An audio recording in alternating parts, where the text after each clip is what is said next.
Thank you very much. It seems like we're starting a bit late.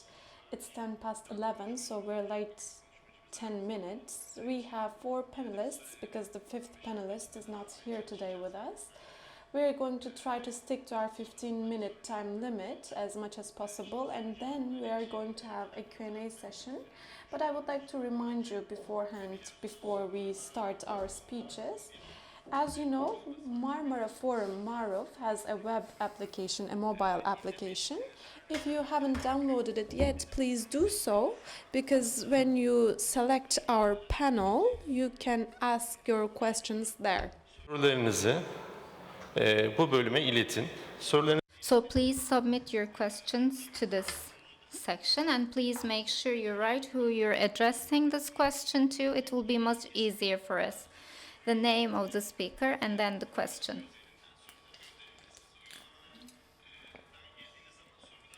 When you go to the apps, the question will show up on our screens. We will see them here and guide accordingly.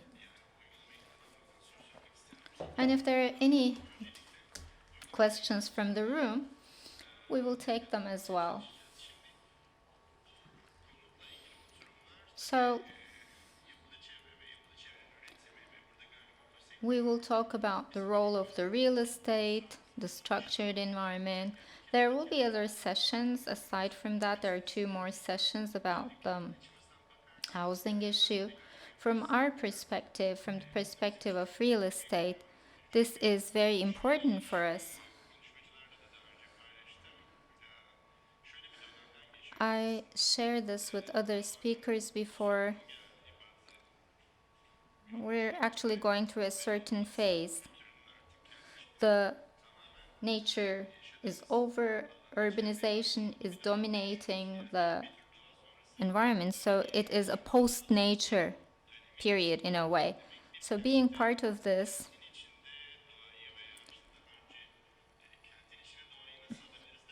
how can we include nature in the city? Where will the nature stand? This is a very important question. And it is the real estate sector that is in charge of the cities. Therefore, how will this work in the new period? What will be the role of actors?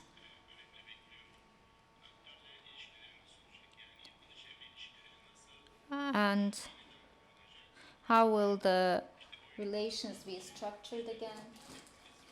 There is the climate crisis, there is the earthquake fact. That is a crisis in itself, and how are we supposed to act during this time of crisis? This is something that we all need to talk about. It is something that we need to take into account. Another issue is the fast increase of population. In some cities, the population is decreasing. We're seeing some of the cities are getting smaller, but urbanization is going on across the world. You know, in 2050, 70% of the world will be urbanized, they say, and in Turkey, it is about 90% after the metropolitan municipality law.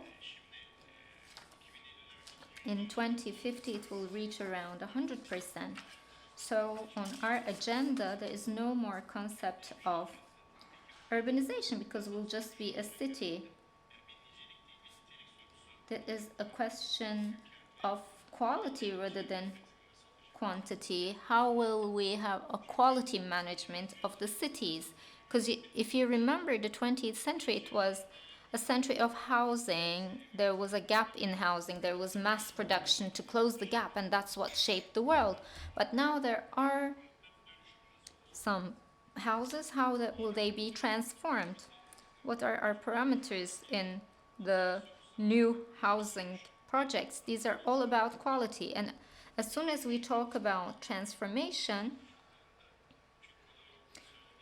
it's difficult to say that this is easy in today's circumstances.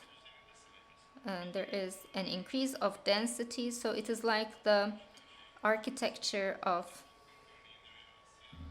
density. So we look at the Hong Kong and East Asia examples.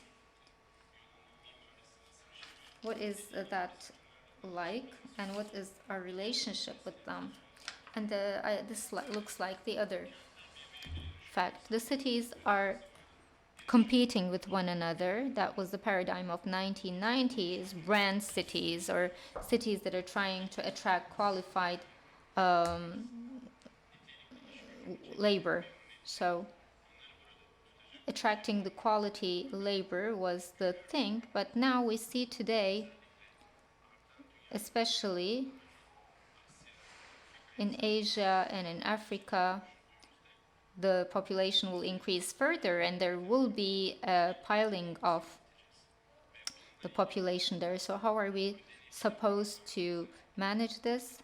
The housing supply, the payable housing supply, how are you going to offer this housing supply to people? And when it comes to the competing cities, how will you preserve the natural resources, cultural resources, and how are you going to position housing under such circumstances? So this is actually moving from the urban planning to design. After this introduction, well, this is something that I wanted to bring up in this panel. These are some tips. That's what I wanted to share with you. Now we will switch to the presentations. The first speaker is from Istanbul Technical University, Social Sciences Institute, Professor Kerem Aslanlı. Yes, the floor is yours.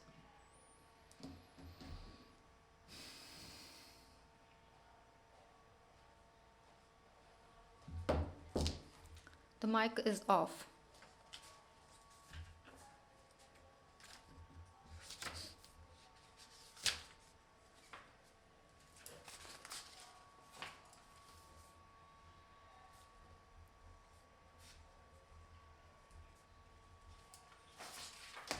Actually, it's huge. Thank you very much for coming. I would like to talk about the dynamics of the housing market today.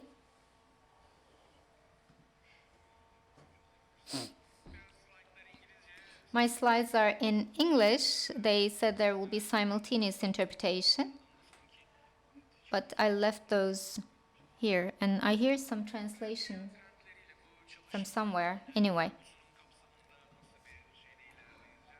how will we proceed in this presentation? The population is increasing. It has an impact on real estate, and it is the child and old age dependency in Turkey that is an imminent issue.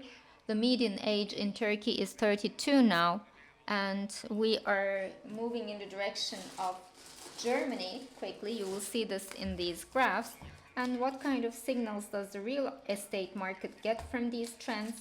We have to look at ourselves and look at how are we going to set it up. How can we make the mortgage system more affordable? So I will be talking about those. And for Istanbul, how is the structure changing quickly?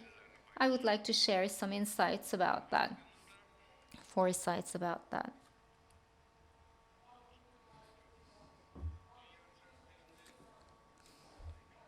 You see some of the world trends in Turkey.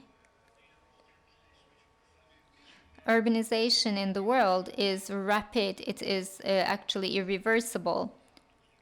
In the 19th century, the UK went through that. After the second half of 18th century, the urban population surpassed the rural population. We see this in the United Nations graphs as well. We surpassed that in the beginning of 2000s, and it looks like there will only be life in the cities. There will just be the very rich and very poor in the countryside. So that is the kind of urban structure that we're moving towards.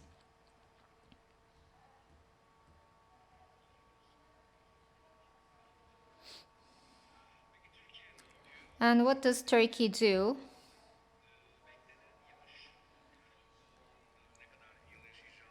The life expectancy at birth by gender is given here. The females always outlive males, and we will reach about 80-85 years of life expectancy. There is also a profile of the urban and country population, but you can look at this later when the slides are shared with you. We see that fertility is going down in Turkey. In 2000s, there was a sharp decline. You see the blue graph represents Turkey. In fact, we're doing things right here, although we have some shortcomings.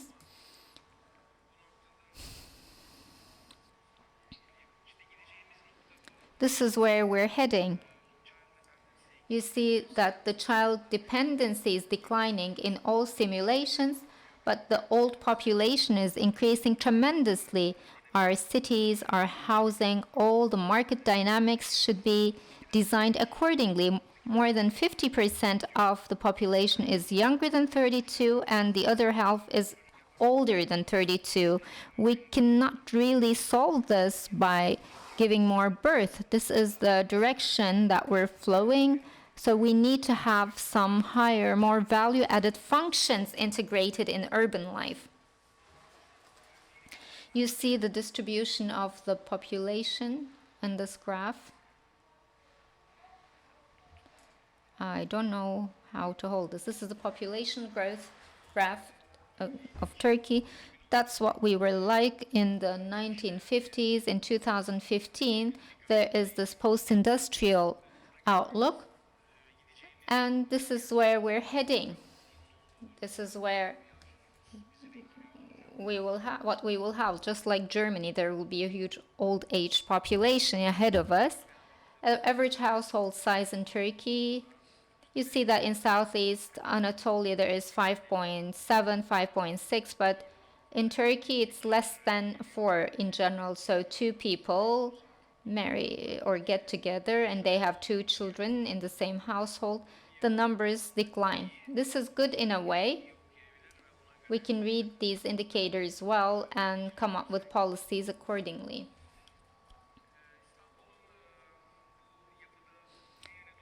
So in order to see in which direction Istanbul is going, we can look at the population and growth rate of Istanbul. In all the projections, it is around 18 million. So it is reaching some balance because the population increase rate is declining gradually. So how are we distributing this population and income? You know the Gini index. If we added all the incomes one after the other and look at it logarithmically, this is what it looks like. In Turkey, we've gone better, but Istanbul is rapidly, getting more problematic in terms of the income distribution. So where were we until 2000s? And this graph is good to share to see what it looks like. From 2000 to 2009, there was a great development. It goes to $1 trillion. With the financial crisis, it went down, and then we just went up again, and now we're struggling. What did the world do in the meantime? Look at Europe. When there was an abundance of money, everybody was moving up anyways. And we carried our GDP to top levels. We see Germany, the UK, and they actually got things straight. So we're in this river too. As for the emerging markets, we see a similar structure there as well. Malaysia has a similar GDP structure. Netherlands. So these are examples from the World Bank that I transferred here. And we had this last crisis, and there was a surge after that in the Netherlands because they have value-added products. They have an easy way out. We're struggling here, and we will keep on struggling. Most probably, just like the decline in 2001, we will have a similar graphs. There are certain cycles involved here. perhaps you've seen this in the media recently. We don't have this, competent labor force. That's why we have this crisis. No, there are these cyclical crises. The same happens in the US. So the cyclical movement is inevitable in the real estate markets. The important thing is to get the good measures to protect against them. As for the population in Istanbul, there is an increase of the educated population, the graduates of doctoral departments. It's actually doubled. It is there is this really educated group of people in Istanbul now, and they have their demands. When we graph them on the basis of districts, we see that the highest is Kadıköy, followed by Beşiktaş and the others. So we see that there is an increase of this educated population, and they choose certain locations to live. I will touch upon those too. And there are some other breakdowns here, but I want to skip them to make good use of time. What does this dynamic structure show us? We have a hedonic house price index published by the Central Bank of Turkey. We can see that the level goes up, but then it flattens. İzmir and other provinces, they just follow Istanbul. But when we break them free from inflation, we can see that the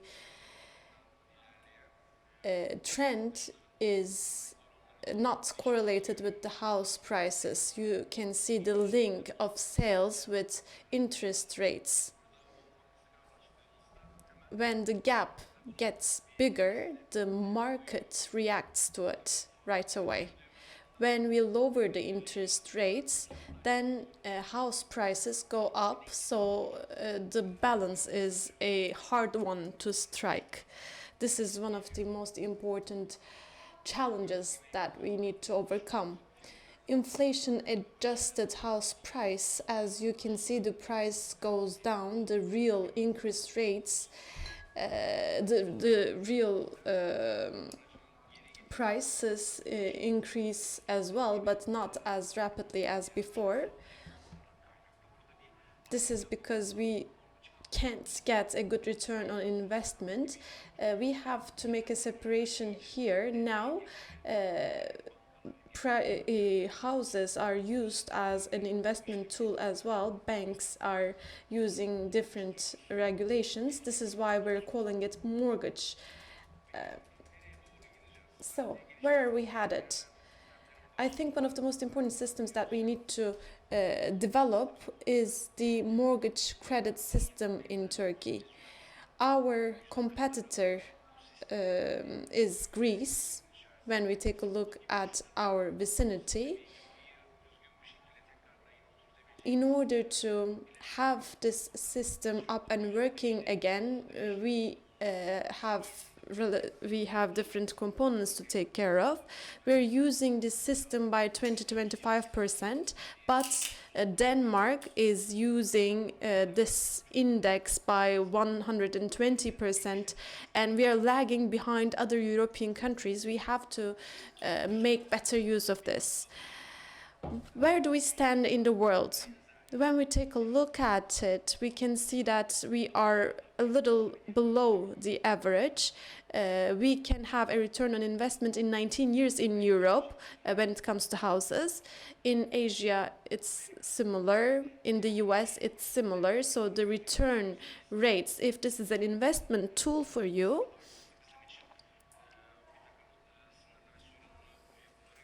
the return rates are meaningful. If it is a longer period of time, it means that it's problematic. Now, building permits and construction permits, you see certain peaks here because you can start your construction in 5 years after you get your permission. This is why contractors, they make their applications right away. We call it build and sell, but actually it's sell and build. First we sell and then we try to build. It is a reverse system. This is why the contractors are having difficulties, because we cannot integrate the system very well. When there's a small fluctuation, the mortgage sales and house sales, they get upside down. Here we see Istanbul and Marmara region. Here people buy houses in order to use them, not to invest. And here the structures are affected less.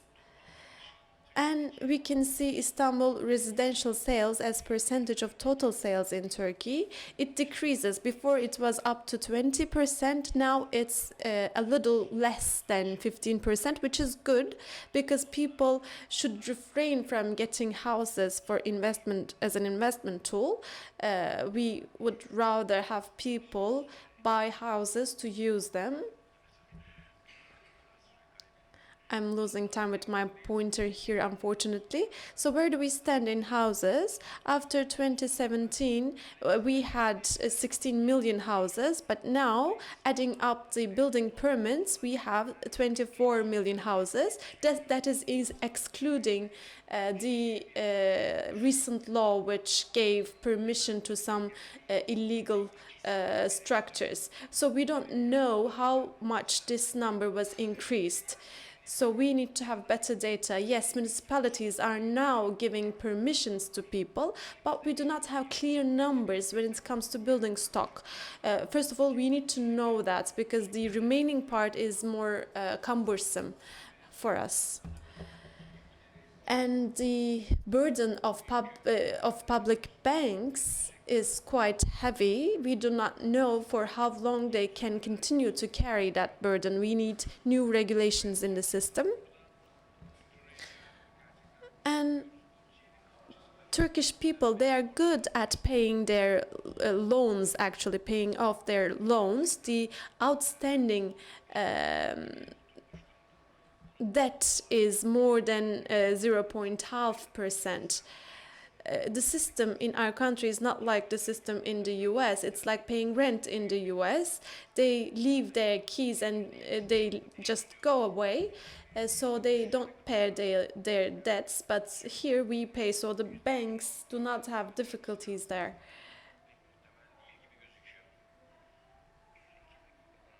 I will just need another 2 minutes. This is a plan that's long forgotten now. Many important, valuable people contributed to this work. So where does this take us? Distribution or breakdown of buildings. Kadıköy, Beşiktaş, and Bakırköy. We can see the age breakdown in these districts. We can see that they're similar. Bahçeşehir is more populated, is more popular among the people who are between 18 and 35 years old.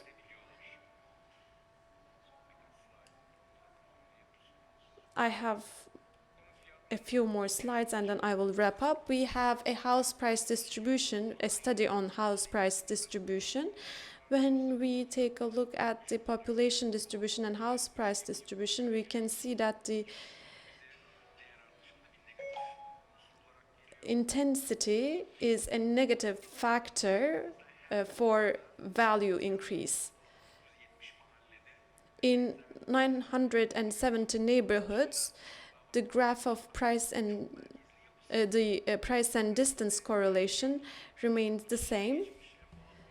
But these are quite integrated. We can have a house of $20,000 right next to the Bosphorus, but right next to it we can have another house for a very cheap price. I would like to talk about a big data study that we carried out, Twitter sensor scoring, we call it. We gather positive and negative opinions of people about certain districts and we analyze their effect on house prices. We published an article on it. We reached some very important findings. Many components that suggest that a district is not a good one for getting a house can become a factor that increases the price of houses in the neighboring districts. So this is very important. This is a very important set of data for managers who would like to take urban transformation decisions. So big data analyses are very important. You can monitor people's opinions.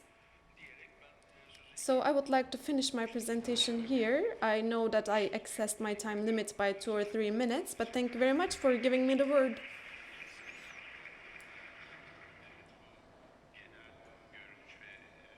Thank you very much for this overview. Thank you very much for the information you gave us about Istanbul and the entire world. The aging population, you talked about it. This is one of the most important parameters that will affect the industry.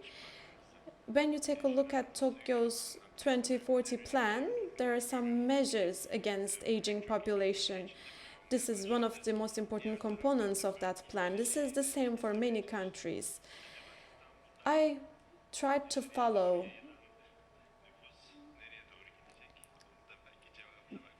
the point about population that's leaving Istanbul. Where are they going to go? As someone who lives in İzmir, I am wondering if they're going to come to İzmir. Analyses for Istanbul, are they sufficient? Because Istanbul is a metropolitan and it is spreading. It has effects in the neighboring area. So a megacity, where does it start? Where does it end? What are the boundaries? I don't know when they will become clear, but maybe big data analyses will help us on that. Maybe they will give us some ideas. Maybe we will elaborate on that during the Q&A session. Thank you very much. Now I will move on to our second panelist, Dr. Gülcemal Alhanlıoğlu. I will give the floor to her now. Hello, can you hear me? If you'll allow me, I would like to stand up. Of course, you can use the rostrum as well. Yeah, here I can see everyone and I can see the screen.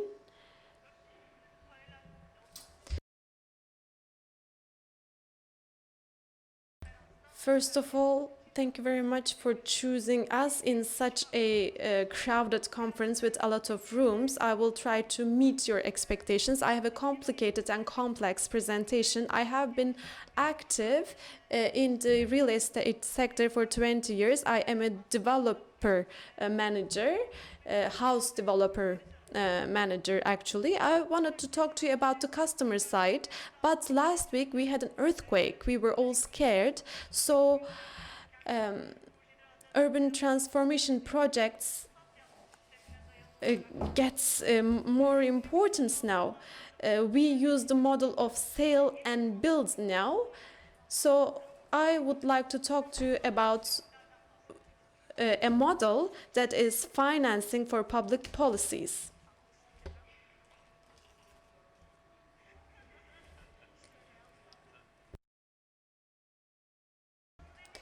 Now, financing of urban transformation. This makes us think of 3 main questions. The first question, who must be the stakeholders of transformation? Everybody thinks that this transformation project must be made with public and private partnership, but public is made up of different models, ministries, municipalities, metropolitan municipalities, real estate sector, which public sector?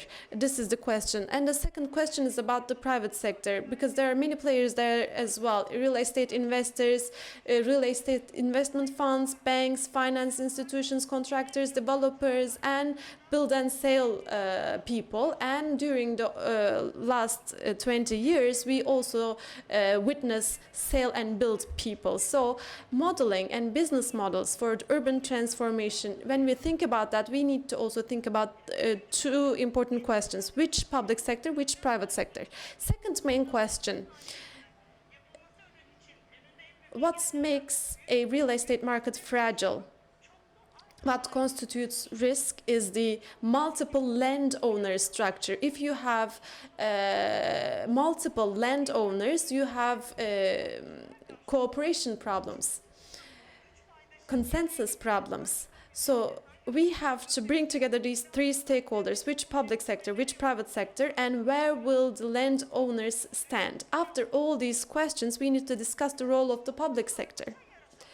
So the problematic question here is that public sector provides financial incentives to attract the private sector, but what's the structure? There are two ways. First of all, the private sector provides direct financing. The law numbered 600-356 puts forward the conditions for that, or they can provide a gradual support, gradual incentive. What's this exactly? We have an umbrella law, as I said. They can provide tax exemptions, they can provide fee exemptions, etc.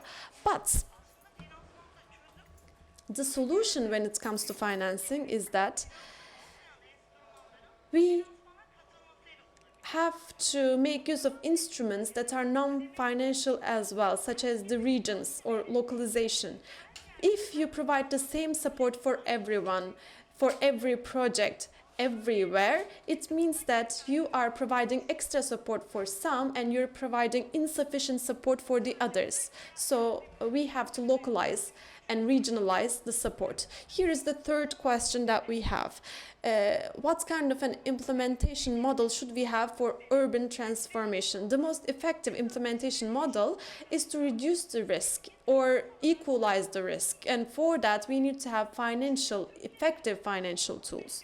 In Turkey, during the past 15 or 20 years, we can see that the real estate sector is growing rapidly, but which stakeholders did we use? Build and sell or sell and build contractors. What kind of a role did the public sector play? They did the plan and then they withdrew and then they provided the incentive. So who did the risk belong to? The build and sale contractors. So capital structure. If your capital structure is not strong as a contractor, then those contractors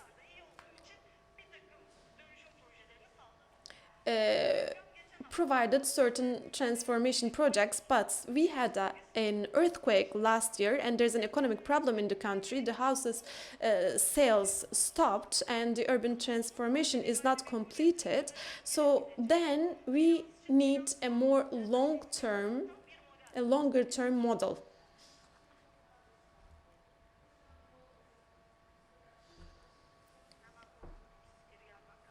I do not want to scare you off with these formulas. I need to go back. So, what's the essence in urban transformation is as follows. You have an existing building, but you need to make a new building out of it. When doing that, what makes the financing is the developer's area in that new building. So you need to calculate the size of that building and you need to calculate the shrinkage rate of the household number in that building. Sometimes you need to have a hybrid model or sometimes you need alternative models. So we have a factor that affects the financing and project's profitability. One of these factors is the rate of the price increase, and the other one is the rate of the shrinkage of the remaining apartments.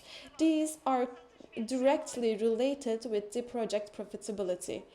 Now I can scare you off because as I am an instructor as well, I needed to use these complex formulas. In the real estate sector, we have IRR, net present value, etc. But in the real estate sector, in the house sector, project's profitability is not measured with cost plus profit. This is what concerns contractors, but developers or build and sell people, they look at the turnover, they look at the profit. This is a simple method. Every business person knows about this simple formula. But this formula is affected by the decisions taken by the city planners. I simplified this formula here. If we were to put it more in mathematical terms, it would be more complex, but we can simplify it even more. Our purpose is to keep these coefficients and look at their impact on project profitability, and we need to define the roles that are to be assumed by the public sector. Now, price increase, this decision comes with the plan. You can see 4 coefficients here. And there is also the ratio of cost to the sales price.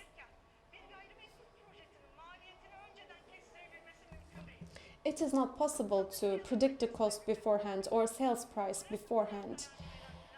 The planner cannot predict that. A competitor, if there are 2 companies, the competitors cannot know that either. One company can use different calculation methods for different projects. So you can predict a price increase, but we need to make independent parameters here. This is why I did not simplify the formula even more. I made it for 1 lira and then I sold it for 1.1 lira. I made it for 1 lira and then I sold it for 1.5 lira. We can have these different scenarios. So I took this formula.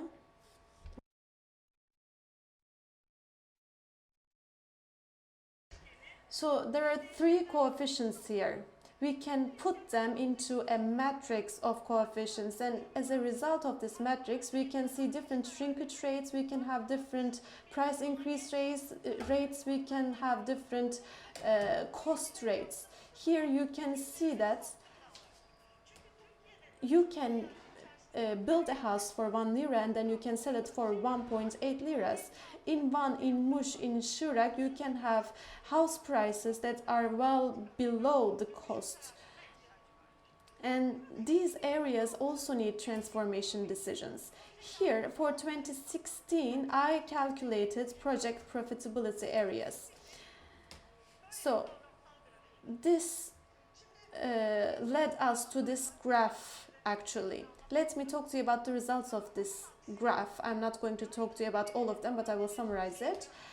As a city planner, I can say that contrary to what people believe, the price increase does not give you project profitability at all times. Even if the price increases, your project can still fail, it can still lose. Another misconception, you cannot have, if the ratio of sales price to project profitability, to project cost goes down, your project can still be profitable.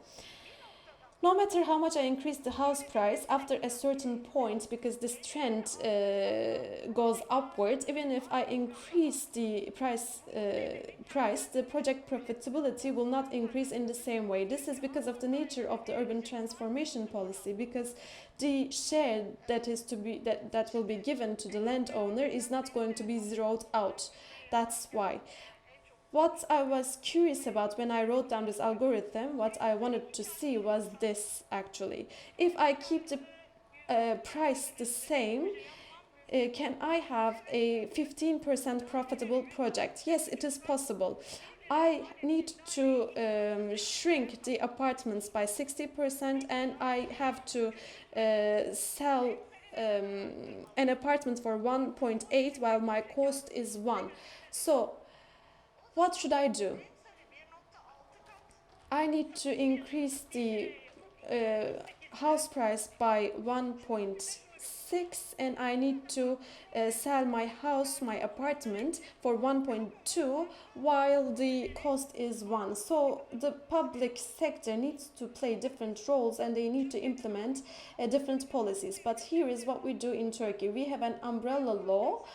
And according to this law, the urban transformation project takes place in Van, in Bağdat Avenue, and in Bağcılar, a district of Istanbul, they all benefit from the same incentives, same public roles, and same financial support. All of these are dots, by the way, they form up a line. Here we can see the situation in 2016. One of the policies that the public sector will implement is that if they want, they cannot have profitable projects at all times. Their first duty is to have physical quality, high quality buildings in terms of their physical quality. They need to look at the profitable rates of such buildings, and you cannot have profitable projects at all times. So you need to implement different policies. In order to make a project more profitable, what kind of roles can they play? Here is the first question that we need to ask. Who will do this project? Who will carry out this project? Which private sector player? Or will it be the public sector itself? The Kiptaş, the affiliated company of the municipality, TOKİ, other public players, they need to compete with the private sector and they carry out urban transformation projects in rural areas.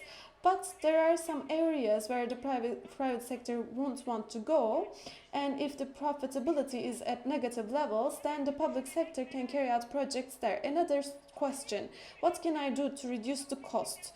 You can have direct incentives and you can change the cost of the buildings, of the construction. You can take the metro to the region, you can take transportation services to the region. These can reduce the cost.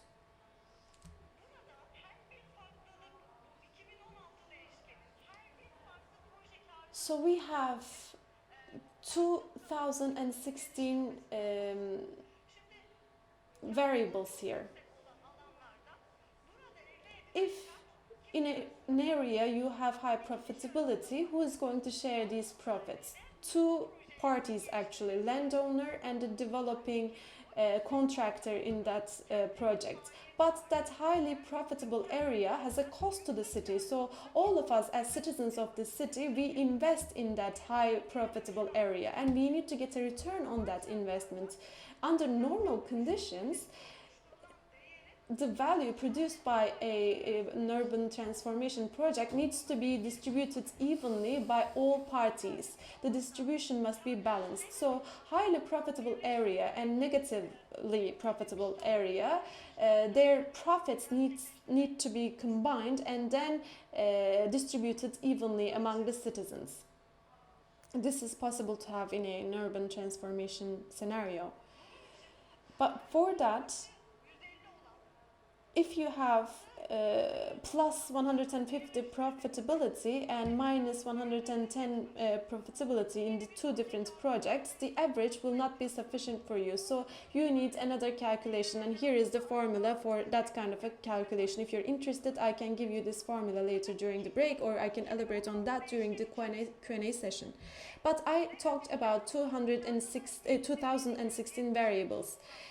If you have a project whose profitability is minus 1,000, and if you have a project that has a profitability of 163, if you combine these two projects, you still have a plus profitability rate. This is a high rate even 50% project profitability is quite high under the current conditions. Most of you would know that. So this means that we can have highly profitable projects, and we can use these projects to transform other areas that are not profitable. But this is not possible in practice because in Turkey negative profitable areas there are many of them, but you have very few highly profitable areas. If the cost is 3 times more than your sales price, you cannot have highly profitable areas. It is not possible. So this means that in urban transformation policies, the public sector needs to show a special sensitivity in order to transform these negative areas, because the private sector is quite selective. They will find these areas and they will transform these areas, and if they transform these highly profitable areas, then we will not have the means to finance the negatively profitable areas later. We can have many different models for this. This is a process management actually. We need to transform the public sector's perspective towards urban transformation. So which public sector, whichever it is, it has to define the risky areas, the highly profitable areas, the negatively profitable areas, and they need to tackle them all together. They can have contracts with landowners, and those lands can be included in an SPV. There are 2 reasons why a project owner cannot find financing. The first one is that they do not have a guarantee because the land does not belong to themselves, and the second reason is that projects are too risky. They can't have an agreement, they can't have a consensus, they can go to court, they cannot sell. This is why they fail. I will wrap up soon here. So, an institutional SPV, a special purpose project company, long-term debts should bring long-term financing. This is how you can attract investors. This cannot only come from the sales revenues, but rent revenues as well. We create certain values during urban transformation, and we do not always sell it at the same price. In fact, if we were to sell over the mature value, we would sell fewer square meters in a longer period of time and incur revenues in a longer period of time. I'm sorry I couldn't stick to the time. I can just go on during the Q&A. Thank you.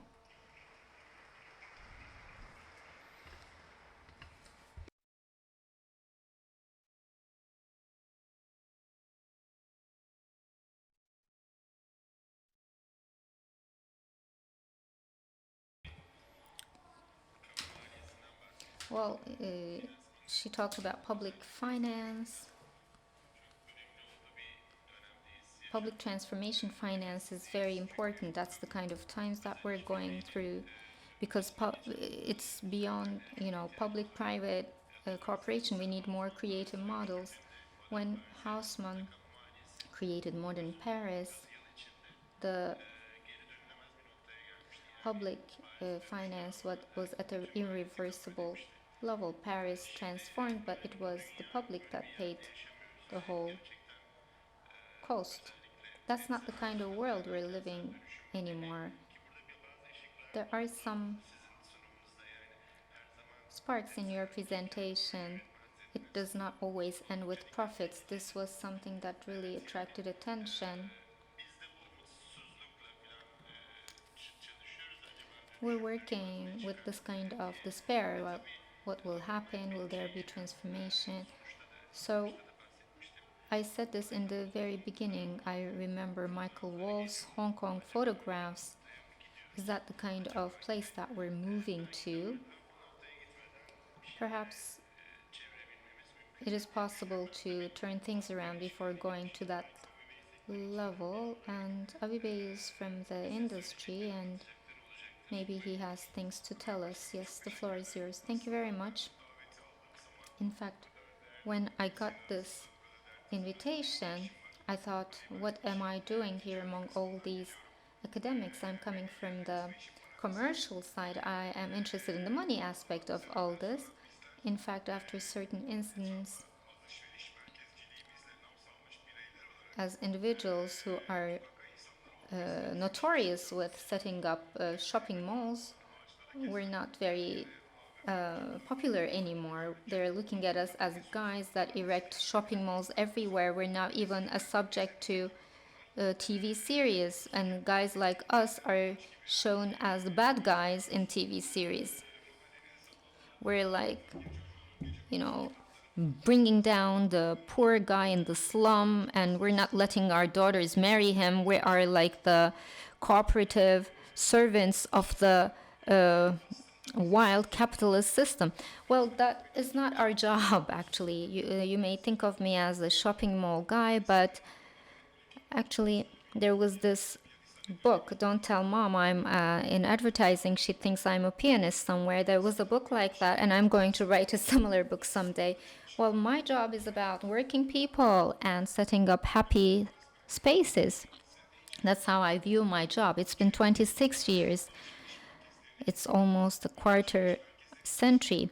I've been serving shopping malls, and over time they've turned to a mixed-use environment. In fact, the main issue starts from the land being expensive. In the city center, the land is expensive, although it's through the state. So then you don't have any choice. So our job is, when an investor comes to us and asks us, can we have a shopping mall here? We just try to approach scientifically, but unfortunately, I don't have those valuable formula. If I do my job with those formula, nobody will understand me. They asked my father-in-law, what does your son-in-law do? And he couldn't answer. He said he just speaks, he keeps on talking, he sells words, he said. So when we were setting up İstinye Park, in order to tell the retailers what we wanted to do, we said, look, friends, we would like to combine 3 shopping streets of Istanbul here. We will have Abdi İpekçi Street, Beyoğlu Street, and Bağdat Street combined here. In fact, there were international brands on one side, and we decided to put the local market inside in İstinye Park, and we created space for the local merchants as well. I would like to talk about Zorlu Center as a case study.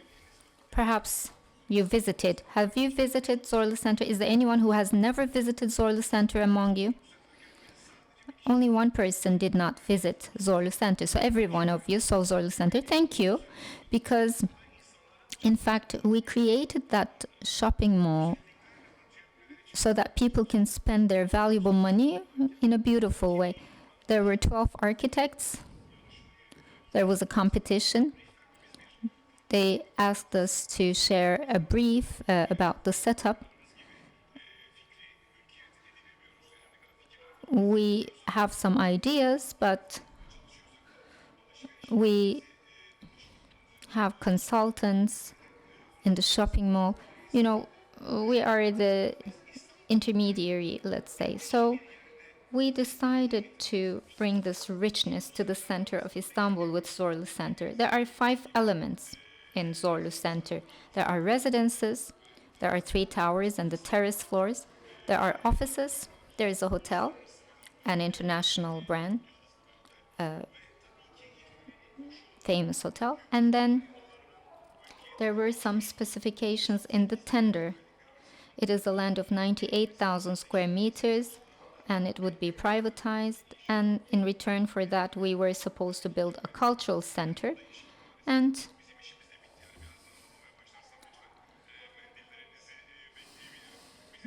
our shopping mall business is over. There was this decree that was passed one night, and the rent was actually turned to Turkish lira from dollars. So anyway, there is this shopping mall too. There are all these debates about us being illegal, but come on, come and measure, come and inspect. There is the municipality, there are the councils for inspecting us. This was once private property and it was owned by Çiftçiler family, you know, those two towers. So it was this private property of the Çiftçiler family, and it was this very low deed value.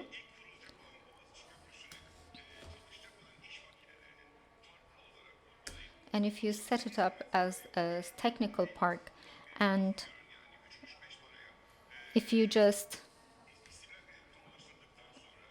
make it public property through very little money, you know, over time it became a very central location. It's Büyükdere Street. Once it was this industrial zone, there were factories. And then they just decided to privatize it. And in all the TV channels and the state channels, there was this auction, an open auction. It was $800 million. They sold it, and Ahmet Zorlu competed against Dubai, and $800 million. And there was this photo of Ahmet Zorlu. Perhaps you would remember, there was this photo of him competing against the Dubai bidders. So $800 million plus VAT. Ahmet Zorlu bought that land for $1 billion. And there was no land sold in Istanbul for 6 months. So it's really incredible, that high amount of money. It was unheard of in Istanbul, $1 billion. And there was $1.4 billion of investment on top of that. Just for the Performance Arts Center, they spent $350 million. So I was talking to Ahmet Zorlu, I was giving these ideas. I said, Ahmet Bey, what is your intention? What are you going to do? Are you going to keep the space, or, you know, real estate is also commodity. Are you going to sell it? No, I just want to leave this to my grandchildren, and I want to give this as a gift to the city. So perhaps you visited there. It's really a performance arts center to be proud of. Well, we heard the investment models, etc., the returns. It's not like a return in 50, 60 years. There's no such profit, really. But it is, this inseparable part or an essential component of that project. Of course, the first owner of the land revolted. They said, it's been 30 years and you privatized it out of purpose. So there were all these court cases. Those court cases kept on, and Ahmet Zorlu was delayed by 3 years. We would start that center on the 10th of October 2010 at 10 o'clock in the morning. That was our goal. And we were delayed by 3 years. It's $800 million paid cash to the state, and $400 million was taken as a loan from Akbank. And of course, there were very high costs generated. And Ahmet Zorlu had to sell the houses with very high prices, and he couldn't sell at the speed he wanted. And anyway, in essence, today we are criticizing the rise of Çiftçiler towers. What we discuss here will remain in this room. Okay, we're just having this conversation. So it's between us. So Çiftçiler actually was given more rights than they legally deserved, and they withdrew the court cases. And there were criticisms saying the silhouette of the city is being disturbed. If the sector players got together, came up with the right planning, if we set up our research properly, if we calculated things from the beginning, we wouldn't have the Fikirtepe disaster once again. We should learn from these mistakes. The earthquake is knocking on our door now. those who live in Zorlu Center and those who have an office are more comfortable today. Of course, I'm not going to predict what will happen in the earthquake, but there were much better statistical calculations. The construction is modern and the safety coefficient is much higher than the rest of the city. But of course, we don't know where we will be during the earthquake. We may not be there during the earthquake.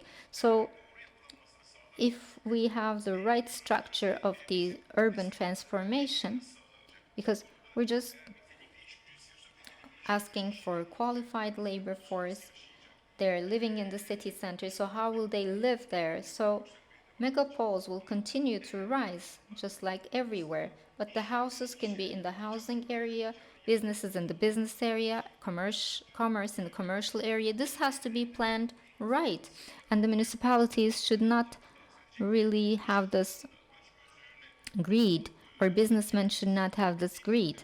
If we can stop that, I believe that this dense architecture may change.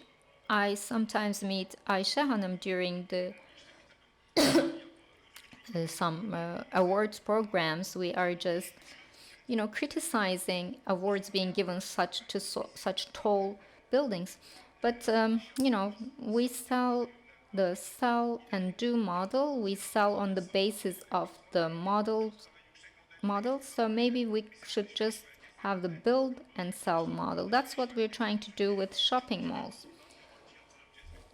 Shopping malls brought direct foreign investments to Turkey because you rent the units in the shopping malls. There are some wrong practices there. Under every high-rise building, they create these podiums, they sell the stores separately. That is a commercial mistake. That is a single property. It has to be planned and managed well. If that is the case, then there can be economic solutions and there can be a chance in international markets to sell them with higher value. This is the value of this land, of this country, this city. The more profitable works we can have here, the better off we will be in international markets. Just like in 2010 or so, we could attract attention of foreign investors. There is no religion or language or color of capital. There is this youth unemployment, a huge problem. Therefore, every shopping mall is like a factory. It employs at least 2,000 people, and we're open from 10 in the morning till 10 in the evening. So there are shifts accordingly, and it is registered and legal economy. It contributes to registered and legal employment, so it is generating jobs, and it has to be planned correctly. And it will save us from setting up stores in basement floors with ready concrete, and perhaps we can go to organized industrial sites. We need such sites in Turkey. Therefore, actually there is a lot more to talk about, but maybe we can answer that during the Q&A. So we can also talk outside if you have any questions. But if we can make people happy in our spaces, if we can increase the quality of life, if we can generate jobs, these commercial property will gain value in Turkey. The deed value in Turkey is declining, unfortunately, in Turkey. We should get away from populist approaches. We should just go for the right profitable approaches, set up the right teams, and go to the international arena if we want success. Thank you.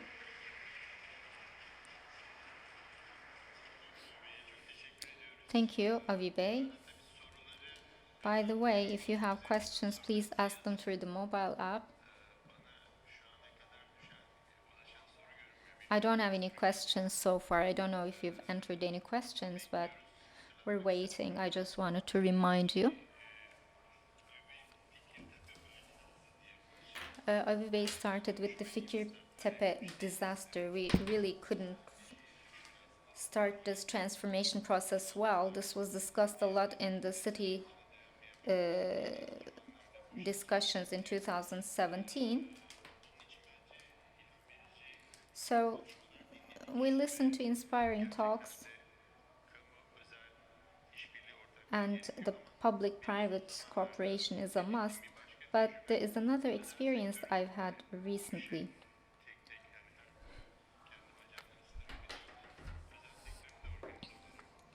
The private sector should also lead the process and organize as well. And the private sector should act as a whole. That is the thing there. So these organized retail regions, you talked about those. So the private sector should act together. That's what I understand from what you're saying. And they should support the system by presenting ideas, because when it turns to a zero-sum game, nobody will win. I want to go back to this topic of quality. Let me remind you of something. Actually, you will see this outside as well. There are some goals, 2030 goals set by the Sustainable Development Goals. In fact, we are thinking about goal number 11 in this session. It's about livable cities and human settlements, resilient, sustainable, safe, inclusive spaces. That's what it's talking about. So this is the goal across the world. How are we going to attain this goal? We talk about profitability, transformation, all this work. What do we do this for? So this is very important. You talked about happiness, people feeling well. How can we achieve this? So in fact, how can we switch to the quality language? This is very important. So I would like to invite Ayşe Hanım for this, for her speech. Well, it's lunchtime almost. The blood sugar levels are low. You have seen some figures. I've just made them bigger and colored them. So let's go over that. Koray Hoca talked about the density architecture in the beginning. I think that is really important too. I have two hats here. It is a term that reflects both of my hats. So I like it especially for that reason too, because I'm an architect on one hand. I'm thinking about how to get out of this density or intensity, and then I am in Urban Land Institute. I used to be the former president of ULI. It is an independent institution. It's non-profitable. It's a multi-stakeholder institution, and it's in every country in this world. And their goal is to make sure how we can use the city earth or soil in the best and optimal way possible. So we get together with stakeholders, discuss how to best use this land in the city and create reports. So I would like to give you a tour about what's going on in the world wearing those hats. So I just said 10 minutes, 10 square meters. That's the title of my presentation, and I hope that it will be 10 minutes and 10 square meters that you remember at the end of this presentation. Well, yes, this density is very important, but why are we so populated in the cities? It's not just about the increase in population. It's correct. In 1980, there were 5 million people in Istanbul. Today, it's more than 15 million. It's triple within a 40-year period. But it is not just about the increase in population. We also have to be populated this way for environmental purposes. The other day I wrote an article. Horizontal architecture was not taught us at the school.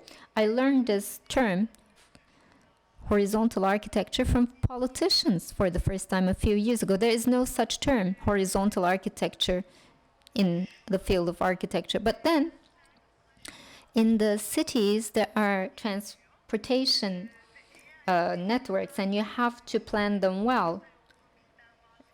There are some horizontal cities, like Los Angeles, for instance. If you say we will have horizontal architecture there, it will increase the surface area of the city tremendously. This time, transportation becomes a problem.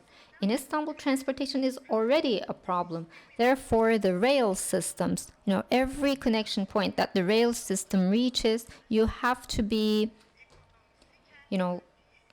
intense, dense. That is what the practice or practical aspect requires. And then we have to be dense in those areas where there are the rail systems in the cities. And then the city population is another issue. In scientific and cultural fields, they would like to socialize, culturally or otherwise. And you have to bring people together so that they can discuss things, they can socialize. And it's this interaction that determines the dynamics of the cities. The city being a culture and science and arts city means the citizens are in communication with one another, that they contribute to such events, that these kinds of art and science and culture activities, that they are part of these activities. So we need this kind of dense population. We need this, and of course we should use it wisely. You see number 9 on the screen. What is 9, you're thinking? Well, this is World Health Organization's recommendation of green space per person in cities. Usable, accessible green space per person. What is it in Turkey? It's 1.26 square meter per person in Istanbul currently. Some say it's 1.4, but this is a value taken from its source. The World Health Organization recommends 9, and it is 1.26 square meters per person. By the way, they increased this to 50 square meters on average. 9 is the minimum based on the current literature. So this is the case per person. How about the situation given the city land? Well, only 2.2% of the land in Istanbul is green space. It is 33% in London, 14.4% in Berlin, 27% in New York, that you would think is dense. So an average New Yorker has 10 times more green space compared to an average Istanbul dweller. Gülcemal Hanım's observation is very true. The increase in floor area ratio does not always bring an increase in profit. One of the examples is, what is the most expensive area in New York? It's Central Park area. And the least densely populated area is Central Park area. So this needs to be taken into account as well. We're talking about green space. This is a romantic term. I would like to refer to Avibe's presentation here. Urban usable green space. One feature of that space is that it's green, it has to be green. Not like Taksim Square. Taksim Square is just this pile of ready concrete. At the same time, it should also have a certain social quality. This is also important, cultural, scientific, social interaction areas are very important. So it's not just enough in an area where you just allow green space. So the social quality is an important element of this green space that you provide. Sometimes this can be neglected. You just plant trees, you just make it a green space, you say, okay, here's a park, sit down. This is not enough. People should have spaces where they can rest, and at the same time they should be in interaction with the people around. They would like to spend time together with other people, and this is a point to remember as well. Another important point is accessibility.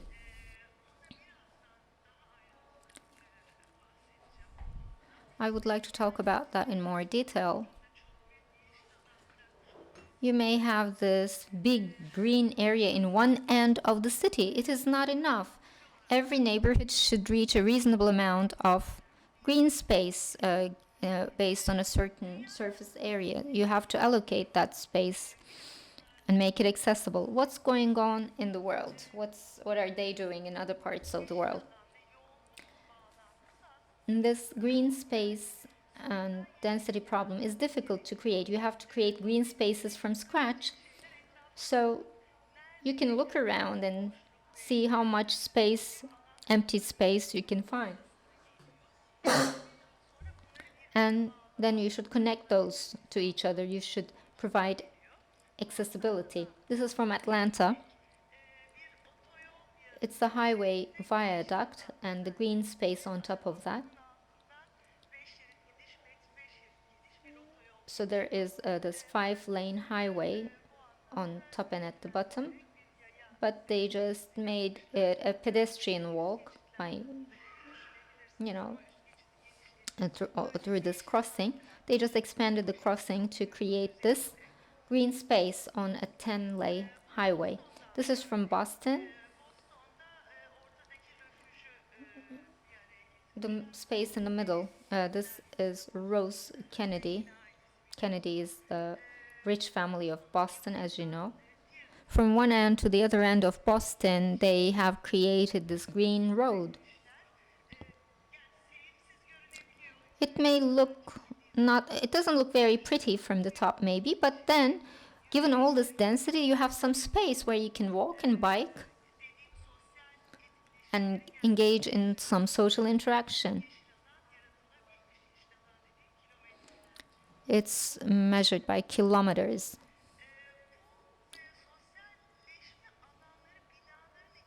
And these social interaction spaces are possible to set up in the buildings as well. Going back to what Avi said, in shopping malls, if it's a good mall, we feel happy. The interaction there, if you can create that in indoor spaces, this is also possible. These green connections, as long as you can provide them, indoor space is also a need. Socialization in indoor space is also a need. So there are these kinds of examples. I believe this is from Rotterdam. It is a pedestrian bridge. Again, it allows bikers to go from point A to point B. Well, it is not easy to connect these green roads to each other, but you can come up with creative solutions. This is an example from us. I would like to talk about this 10-minute walk campaign that Urban Land Institute also contributed to. This can be adapted to our country as well. I hope that this is possible. Some mayors can assume this responsibility. The goal here is every citizen should have green space 10 minutes distance from their home. It's like a citizenship right. They set up this 10-minute walk rule. It may look romantic to you as well, but you see these mayors here, they signed this campaign in the US. These are the most populated cities of the world: Chicago, New York, Los Angeles.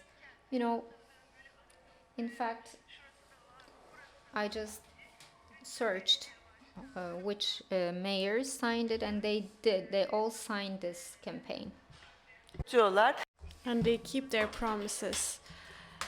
Until 2030, every citizen is going to have some green area in 10-minute walking distance.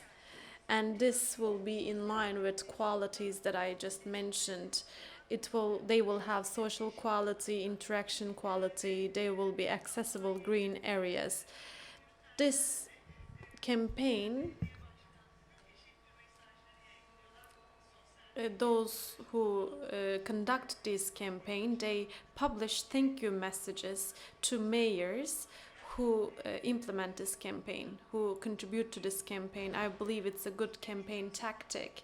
That's why I wanted to talk about it. I have a video belonging to that campaign. I would like to finish by showing that video.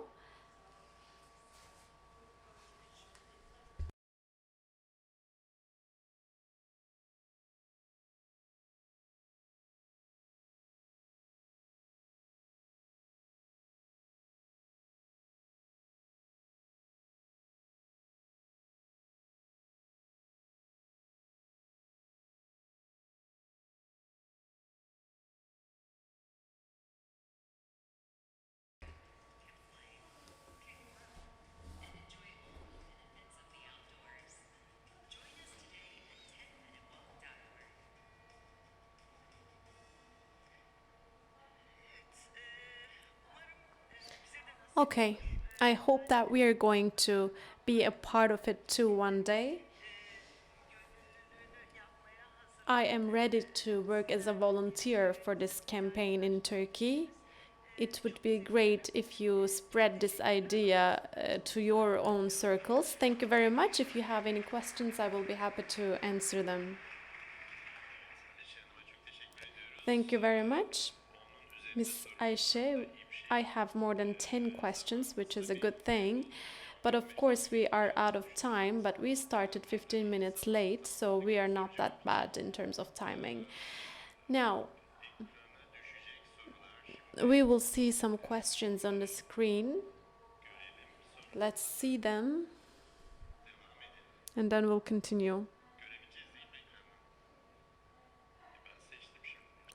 I picked the questions here. Okay, now we can see them.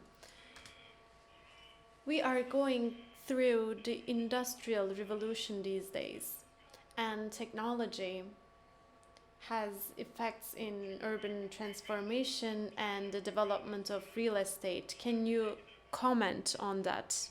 You talked about big data. You can include that topic as well.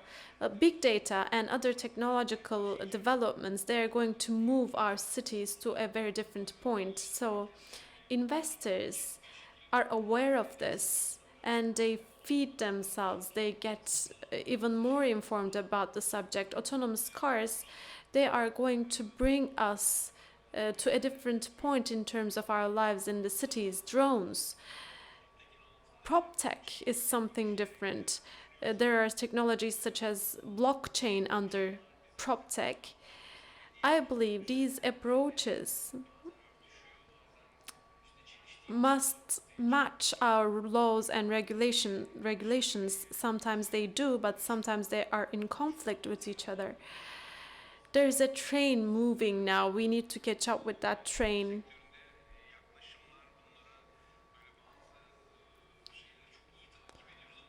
In the real estate world, we follow these developments very well, but sometimes we cannot finish what we started. I hope that we are going to keep walking in this direction, and I hope that we can catch up with the rest of the world. At least this is the approach that we have for the moment. Other than that, technological advancements, they are going to bring us some positive values, but there are some negative dimensions as well. We need to be aware of those too. We are building parking spaces, we are allocating land for that purpose, but maybe in the future we're not going to need them. We're going to have other problems. So we have to be skeptical when we plan our cities, because this change is not going to take long. It is going to happen in 5 or 10 years. So we have to focus on research in that field. Thank you very much. Information technologies, we are talking about those technologies. We started talking about these technologies. In 1980s, in 1990s, there was the assumption that the cities would disappear, but the cities are still there.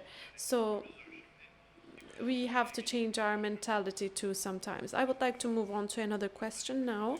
Let's see the question on the screen. Yeah.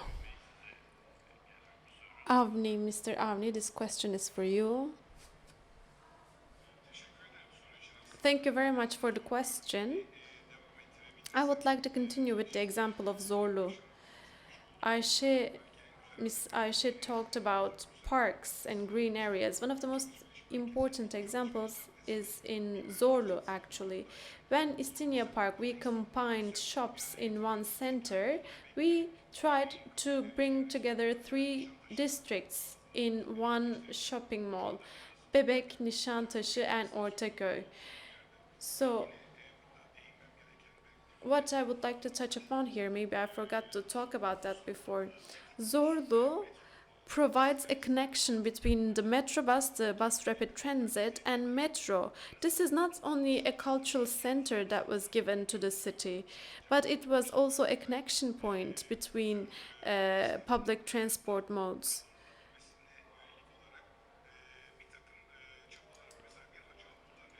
There is a restaurant that's called Hacı Abdullah restaurant, and this was the first time that they were able to be in a shopping mall. Arifoğlu, another shop owner that our people know very well, they were for the first time in a shopping mall. LC Waikiki, it's a reality in our country. Maybe most of you are their customers. They have a very good slogan: everybody has a right to dress well, they say.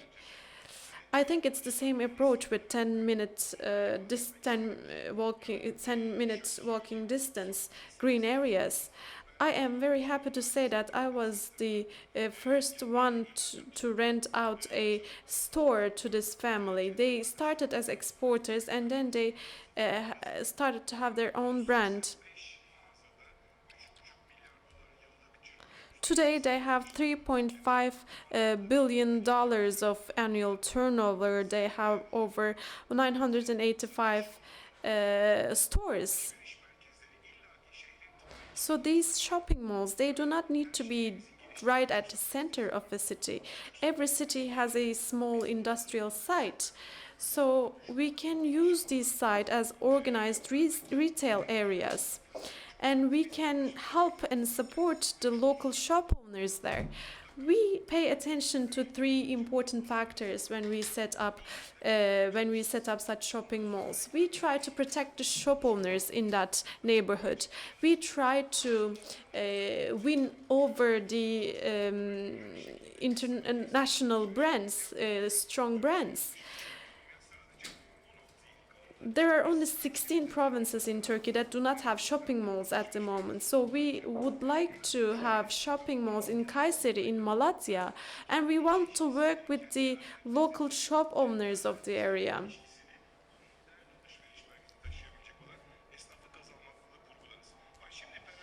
So with the retail law, the copper shop owners, they can be a part of shopping malls as well, but unfortunately we cannot see them very much in shopping malls. But we have to provide this integration so that we can keep that richness, that attraction. Thank you very much for your contributions. Another question. This is for Miss Gülcemal.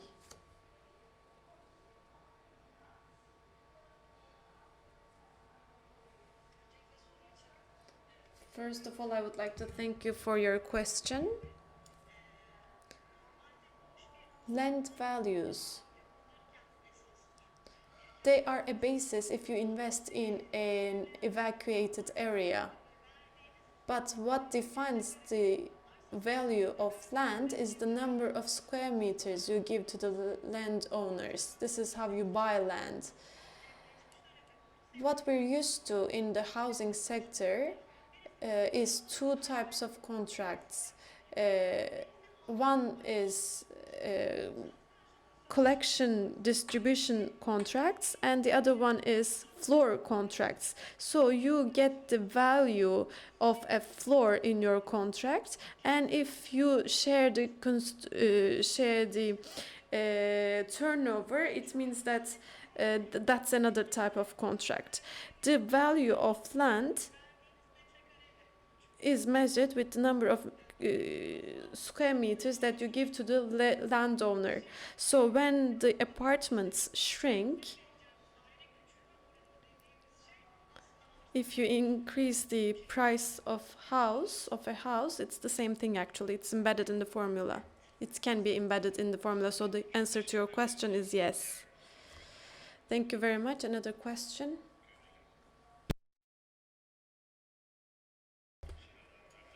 This question is for Ms. Ayşe. You talked about green areas. Now here is a question about green areas. Can they be moved? Yeah, yes, actually we have some city planners here, some experts. This is a system that is implemented in city plans. Transfer of architects is what we call it.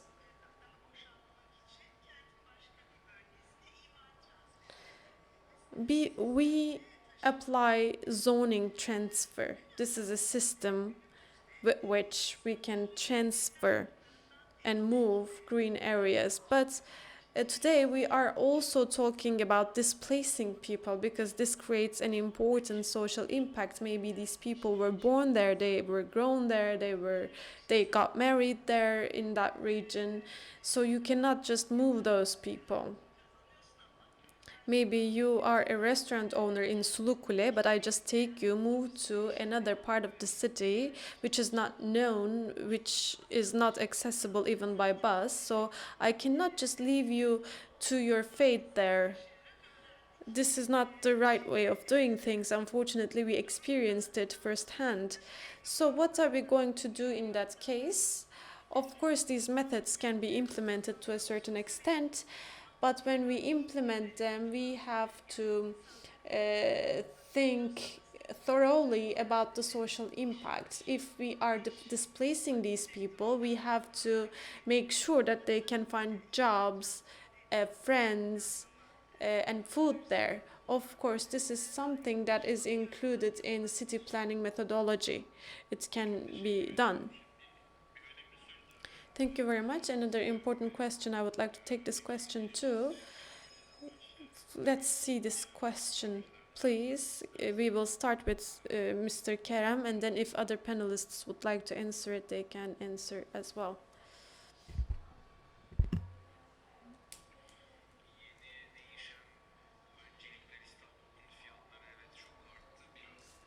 Yes, the house prices in Istanbul, they increased. They were decreasing before, but now mortgage interest rates are down. So the house prices in Istanbul are going to go up.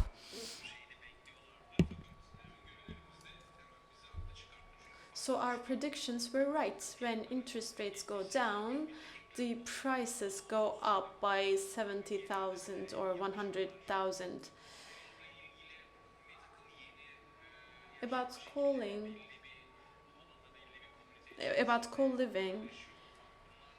sharing a living space, sharing of a living space among people in a certain area. I don't have a concrete study to illustrate this issue, but in other parts of the world there are community living approaches. Young people, they do not want to buy houses anymore, but they just want to use it. Maybe they will be in Berlin 2 years later, or maybe they will be in Dubai. They rather buy lifestyles. This is where we're going in the world. This is the trend. Can this be very effective in our country? I have question marks. This is like Uberization of the real estate sector, right? Because we live in a property-oriented world. This is the context where we talk about real estate. Now, we are becoming more service oriented rather than property oriented. We see this in transport as well, but can this be reflected in real estate? I think this is an important question. This shared areas, actually the sector is ready for this. For years we've been trying to have these mixed areas, but unfortunately what Koray said is that we have to have regulations because our property rights are being protected by the constitutions. We see many examples of it in overseas. There's a building, you have a library downstairs, there's a church right next to it, there are offices, etc. So we cannot have that kind of a structure because our planning regulation would like to have land.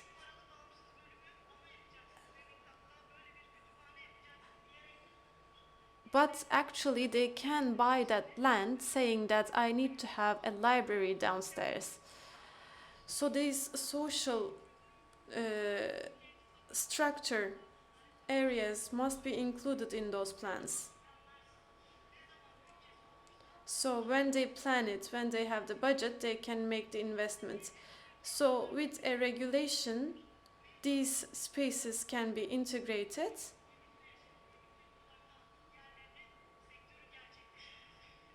It is not possible for the sector to go through to that direction, but the sector is ready. It was an important point. How about you? I think it's coming. The regulation cannot catch up with us sometimes, but it will catch up with us, and we have to lead. We need co-living, co-working areas. In certain cafes and restaurants, we are getting used to share our table with others, and this way of living is going to be more effective. We banned Uber in Turkey, but Uber is functional in practice. So co-living means that a dormitory of workers, employees actually. My workplace is in Maslak, and there are some colleagues that come from Maltepe or Başakşehir. They spend 3 hours in commute every day. So if we can give back those 3 hours to them, it would be perfect. One of the most important problems in cities is shuttles. And their burden on traffic, we cannot make up for it. So what is the private sector doing now? They move their workplaces where there are metro stations. But if we get used to this new manner of living, then they're not going to need to do that.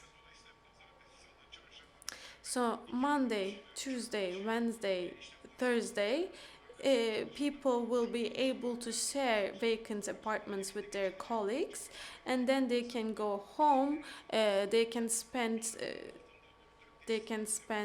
Friday evening, Saturday evening, and Sunday evening at home, and this is going to remove an important burden. Yes, property is very important. Land deed, land title is very important for us. But now you can go to İzmir in 3 hours. You can go to Ankara in 2.5 hours with high-speed trains. I made it actually in 3 hours and 15 minutes. I made it to İzmir. So high-speed trains and airplane fares going down, the cost of tickets going down, this is bringing a new way of life. Let's say that you are assigned to a city as an instructor, another city, rather than going to live there, you can commute there every day.